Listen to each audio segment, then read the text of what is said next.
Collector ने media को दी आगामी कार्य योजना की जानकारी। डिंडौरी कलेक्टर श्रीमती नेहा मारविया ने प्रेसवार्ता कर जिले की आगामी कार्य योजना के संबंध में जानकारी देते हुए बताया कि जिले में जल संरक्षण, पर्यावरण संरक्षण, जन सुनवाई और ग्रामीण विकास से जुड़े अनेक मुद्दों पर आम जनता की सुविधा और शासन की योजना का जमीनी स्तर पर क्रियान्वयन किया जाएगा। ग्राम पंचायतों में प्रत्येक मंगलवार होगी जन सुनवाई। आम जनता की सुविधा को ध्यान में रखते हुए शासन का महत्वपूर्ण कार्य जन सुनवाई का आयोजन आगामी 15 अप्रैल 2025 से प्रत्येक मंगलवार को जिले की सभी ग्राम पंचायत कार्यालय में 11 बजे से दोपहर 1 बजे तक जन सुनवाई का आयोजन कर ग्रामीणों की समस्या का निराकरण किया जाएगा। कलेक्टर कार्यालय में भी एक शिकायत पेटी स्थापित की गई, जो प्रतिदिन शाम 5 बजे खोली जाएगी, जिसमें बिना आवेदक के नाम लिखे भी अपनी शिकायतें दर्ज करा सकेंगे।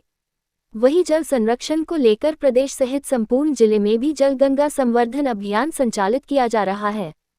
इस अभियान के तहत नदी, कुआं, तालाब आदि जल स्रोतों एवं संरचनाओं के निर्माण करने एवं सुदृढ़ कर साफ सफाई आदि कर जल संवर्धन की दिशा में किए जाने वाले कार्यों की जानकारी दी, जिसमें सभी शासकीय भवनों में रेन वाटर हार्वेस्टिंग सिस्टम अनिवार्य रूप से स्थापित किया जाएगा।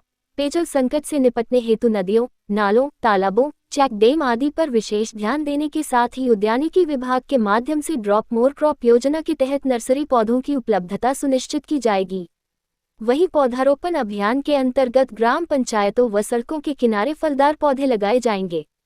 प्रेसवार्ता में अन्य मुद्दे में आगामी शिक्षा सत्र के लिए शिक्षकों के रेडमाइजेशन नियमों के तहत शिक्षकों की पद स्थापना, जिले में पर्यटन स्थल के विकास, वन विभाग और ग्राम पंचायत स्तर पर वृहद वृक्षारोपण अभियान किया जाएगा। गया पंचायत स्थापित होगी, कैसे पूरा इसका कैसे क्रियान्वयन होगा? पंचायत हमारी पंचायत भवन खुलेंगी, सरपंच हमारे सचिव और रोजगार सहायक जो हमारे निर्धारित जन सुनवाई का समय है 11 बजे से 1 बजे तक पंचायतों पे रह के शिकायतें सुनेंगे। फिर जो शिकायतें होंगी उनको वहाँ से कलेक्ट करके हम हमारे जन सुनवाई पोर्टल में उनकी फीडिंग करके उनकी निराकरण करेंगे जैसे कार्रवाई होती है। प्रॉपर मॉनिटरिंग की जाएगी? बिल्कुल की जाएगी। और दूसरा, ये जिले में जो जल संकट की स्थिति से निपटने के लिए क्या एक्शन प्लान तैयार किया गया प्रशासन के द्वारा? पहले तो हमने पूरी समीक्षा करके हमारी जो नल जल योजना हमारी संचालित है उनमें कहीं पे पानी जहाँ पे सप्लाई नहीं हो रहा है या कहीं टूट फूट है उसका हमने पूरा तैयार करके पिछले साल हमारे 33 गांव के आसपास थे जहाँ पे हमें परिवहन करना पड़ा था। इस बार हमने मार्च के माह में ही बैठक रखी थी, उसके में हमने पूरा टाइमलाइन बना के इनको 31 मार्च तक समय दे दिया था कि जहाँ भी टूट फूट है, जो भी सप्लाई नहीं हो रहा है कहीं पे पानी का, उस पर कार्य कर लें। तो इन्होंने कार्य कर लिया है। उसके बाद हमारी निकल के कुल 10 ग्राम और ग्राम पंचायतें आई जिसके नाम अभी हमने आपको बताए भी हैं, जहाँ पे हमें टैंकर की आवश्यकता पड़ेगी एक सीमा में, समय सीमा में, किसी में मई में शुरू होगा, इस तरह से रहेगा। तो कोई भी शिकायत आएगी उसके लिए हमने कॉल सेंटर बनाया है, हमारा पीएचई में कॉल सेंटर रहेगा, सीओ जिला पंचायत उसको देखेंगे। जैसी शिकायत आएगी हमारे एसडीएम्स को भी निर्देश हैं कि वह संपर्क में रहे हमारे पीएचई के और उस पर त्वरित कार्रवाई करेंगे। अभी हुए भी हैं हमारे, आपने देवरा की शिकायत की तो हमने उस पर भी कार्रवाई करी, आपने चौरा दादर के लिए बोला तो हमने उस पर भी तत्काल करवाया है। पिछले वर्ष तक आप ही लोगों का कहना है कि अभी तक तो कई जगह चक्का जाम हो गए थे, लेकिन हम कोशिश करें, अभी तक तो ऐसी स्थिति निर्मित नहीं हुई है और आगे भी निर्मित ना हो, हमने उसको प्लान करके रखा हुआ है। जल गंगा संवर्धन अभियान के तहत जो ग्राम पंचायतों में तालाबों का निर्माण किया जा रहा है, बिल्कुल जल गंगा संवर्धन के अंतर्गत हम चाहते हैं कि हम जितना हो सके बारिश के पानी को सहज पाएँ और वो पानी उससे हम ग्राउंड वाटर रिचार्जिंग ज़्यादा कर पाएँ। तो इसके लिए बेस्ट जो भी स्टडी में भी फाइंडेड है ये कि तालाब सबसे ज़रूरी रहते हैं, वो सबसे अच्छी संरचना है जिसमें हम बारिश के पानी का संग्रहण करके अपने ग्राउंड वाटर को रिचार्ज कर पाते हैं। तो हमारी प्लानिंग ये है कि हम हर ग्राम पे 2 तालाब हमने प्लान किया है, लेकिन वो डिपेंड करेगा कि वहाँ कितनी भूमि अवेलेबिलिटी ऑफ द लैंड पे कितनी भूमि अवेलेबल है।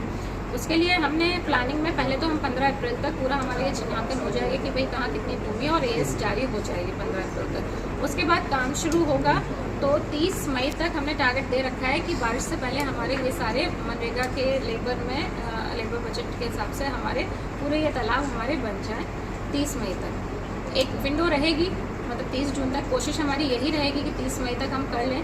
विंडो रहेगी तो हमारे 30 जून तक तो हो ही जाने चाहिए कि बारिश का जो पानी है उसको हम संकलित कर पाएंगे इसमें। इसके अलावा हमने पौधारोपण का भी करा है। PMGSY के जितने भी हमारी रोडें हैं सबके दोनों तरफ हम पौधारोपण करेंगे। इसमें विशेषकर हम लोकल पौधा ही लेंगे, जैसे करंज का पौधा है। अभी हम गड्ढे की तैयारी करवाएंगे, जैसे बारिश शुरू होगी उसके बाद हम पौधा लगाएंगे। कुछ फलदार वृक्ष भी हो सकते हैं, लेकिन करंज जो लोकली अवेलेबल है, जो इजीली मेंटेनेबल है, उसको पानी की भी कम ज़रूरत पड़ती है, जानवर कोई खाता नहीं है, तो वो 4 महीने में अपना पनप जाएगा, तो रहेंगे, वो सर्वाइव कर जाएंगे। नर्मदा जी में ट्रीटमेंट प्लांट जो सीरियस प्लांट का काम चल रहा है, काफ़ी लेट लगे भी काम चल रहा है, उसकी शिकायतें नहीं आ रही थी। नहीं, वो मेरी जानकारी में आया है, उसको मैंने बोला भी है CMO को कि इसको मतलब इसको दुरुस्त कराएं, और हम इसको दुरुस्त कराएंगे। जहाँ भी इनके गलत पॉइंट्स बने, जहाँ भी दिक्कतें आ रही हैं, उसका एज पर टिकिया इसको दुरुस्त कराएंगे। CM राइस का भी आपने निरीक्षण किया? CM राइस के लिए हमने 4 इंजीनियर्स का दल बना दिया है, तो हमें सारे CM राइस की वो रिपोर्ट देंगे कि भाई DPR के अनुसार वहाँ पे कार्य हो रहा है, और जो भी हमारे SOR है, SOP है, उसके हिसाब से हमारे सारा SOR के हिसाब से और SOP के हिसाब से पूरा प्रोसेस हो रहा है या नहीं हो रहा है। तो जैसे भी रिपोर्ट आएगी हम शासन को भेज देंगे उसको। टूरिज्म को लेकर भी जो आपने जो कार्य टूरिज्म के लिए हमारा सबसे बड़ा है, हम चाहते हैं हमारा मतलब यहाँ पे नर्मदा जयंती होती है, अच्छे स्तर पे होती है। इस बार भी कम से कम 30,000 के आसपास जनसंख्या आई थी, तो उसमें हम उस घाट को विकसित करने का प्लान बना के शासन से बजट के अनुरोध करेंगे। ब्लैक बग के यहाँ पाए जाते हैं कारो पानी और ये सब पूरा टूरिस्ट सर्किट के लिए तो बिल्कुल हम आगे एंटी टूरिज्म मतलब उसमें पूरा इसको करेंगे। बट ये है अभी कार्य योजना में समय लगता है इन सब चीज़ों में, शासन से बजट भी चाहिए होता है। होम स्टे भी बनना चाहिए जिले पे, होम स्टे बिल्कुल बिल्कुल सब टूरिज्म का काम है तो हम एक प्रस्ताव बना के भेजेंगे, तो कराएंगे, बिल्कुल इसको भी कराएंगे।